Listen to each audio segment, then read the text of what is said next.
Today's recipes chicken কষা। তো প্রথমেই চিকেনটাকে ধুয়ে নিয়ে চলে এসেছি। এবারে এটাকে ম্যারিনেট করবার পালা। তো ফার্স্টেই দিচ্ছি কুচনো পেঁয়াজ,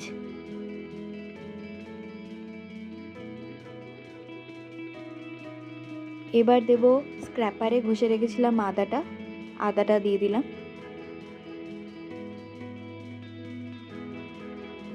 এবার দেব টমেটো,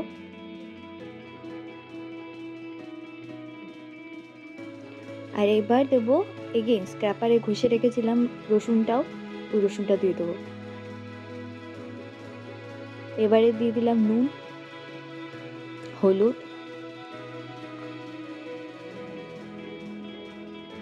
কাশ্মীরি লঙ্কার গুঁড়ো,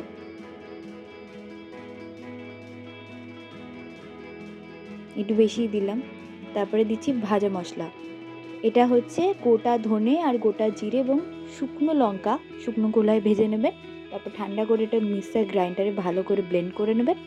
তাহলে যে পাউডারটা পাবেন সেটা দিয়ে কিন্তু অসাধারণ নিরামিষ আমিষ সব কিছুতে আপনি ইউজ করতে পারেন।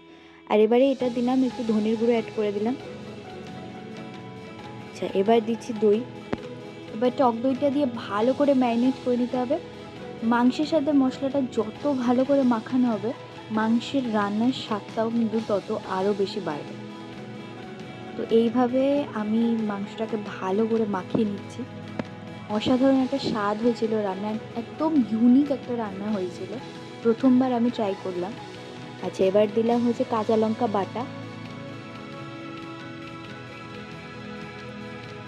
আর শুকনো লঙ্কার গুঁড়ো। এবার এই শুকনো লঙ্কার গুঁড়ো অ্যাড করে দিলাম। এবার আমি খুন্তি দিয়ে করবো, কারণ নয়তো আমার হাত প্রচণ্ড জ্বলে। যখনই আমি কিছু ঝাল, কিছু কাঁচা লঙ্কা বাটা বা কিছু এই মাংসর ম্যারিনেট হাত দিয়ে করতে যাই বা মাছ কিছু করতে যাই, সে আমার হাত জ্বলে। তাই আমি এটা খুন্তি দিয়ে করে নিলাম। ভালো করে ম্যারিনেট করে রাখছি, ভালো করে মাখিয়ে নেবেন, যত ভালো করে মাখাবেন তত ভালো। এবার এটাকে ঢাকা দিয়ে আমি ডিপ ফ্রিজে কিছুক্ষণ রেখে দিয়েছিলাম, বেশিক্ষণ না, 5 থেকে 10 মিনিট মতো। আর এবার এটাতে দিয়ে দিচ্ছি সাদা তেল। মানে সাদা তেলটা কিরম বলুন তো, প্রথমে সাদা তেলটাকে গরম করে ওর মধ্যে একটু গরম মশলা গুঁড়ো দিয়ে দেবেন। দিয়ে ওর মধ্যে আমার যেহেতু আলু ভাজা লাগবে, তাই আলু ভেজে নিয়েছিলাম। এবার সেই তেলটা দিয়ে এইটাকে ম্যারিনেট করছি, মাংসটাকে আরও ভালো করে ম্যারিনেট করে রাখছি। এবার কিছুক্ষণ ম্যারিনেট করে রাখার পর আপনারা কড়াইতে কিচ্ছু দিতে লাগবে না, ম্যারিনেট করা মাংসটাই দিয়ে দেবেন। এবং তারপর বাকি যে মশলাটা বাটিতে লেগে আছে সেটাকে আপনারা জল দিয়ে ধুয়ে ভালো করে এই মাংসটা আর কোনো তেলও দিতে লাগবে, কিচ্ছু দিতে লাগবে না, একদম লো ফ্লেমে রেখে। সাদা তেলটাও আমি যে ইউজ করেছিলাম, আপনারা সর্ষের তেলও তার বদলে ইউজ করতে পারেন, সেটা কোনো বড় ব্যাপার হবে না, কোনো আলাদা কিছু হবে না। আমার যে সাদা তেলটা একটু এক্সেস ছিল, তাই আমি সাদা তেলটাই ইউজ করে নিয়েছি। আপনারা ওটাই করতে পারেন, যেটা আপনাদের স্বাচ্ছন্দ্য হবে। তো জল দিয়ে ভালো করে এবার এই মাংসটাকে যত কষাবেন তত ভালো স্বাদ হবে। এবার মাংসটাকে কিছুক্ষণ আমি ঢেকে রাখলাম, মাংসটাকে সিদ্ধ হতে দেবো। আর 5 মিনিট পরে পরে আমি বারবার করে ঢাকনা খুলবো আর একটু ভালো করে নাড়িয়ে চাড়িয়ে নেব। কিন্তু রান্না কিন্তু এখানেই শেষ হয়ে যায়নি, এরপরে আরও আছে।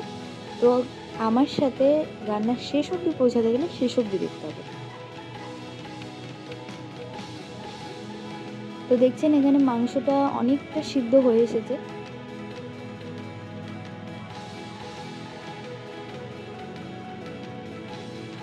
আর এবারে আমি সেই ভেজে রাখা আলুগুলো দিয়ে দিলাম।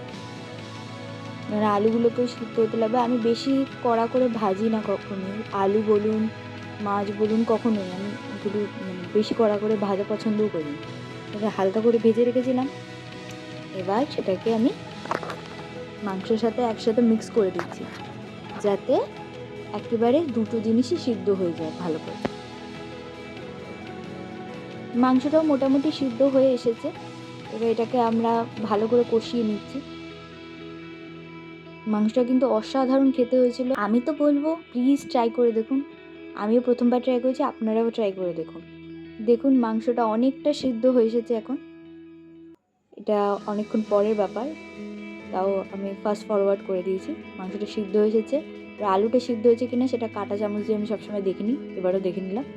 আরেকটু জল দিয়ে আমি কষিয়ে নিয়েছিলাম এবং তারপরে দিলাম হচ্ছে গরম মশলা গুঁড়ো আর একটু ঘি, একদম অল্প গরম মশলা দিয়েছিলাম। দিয়ে এবার ঢাকা দিয়ে দিলাম। লাস্টে কিন্তু ভালোবাসা অ্যাড করতে একদমই ভুলবেন না, তাহলেই তৈরি আমাদের আজকে স্পেশাল চিকেন কষা। এই রেসিপিটা অবশ্যই ট্রাই করুন এই সানডেতে এবং আমাকে কমেন্ট করে জানান আপনাদের কেমন লাগলো খেতে।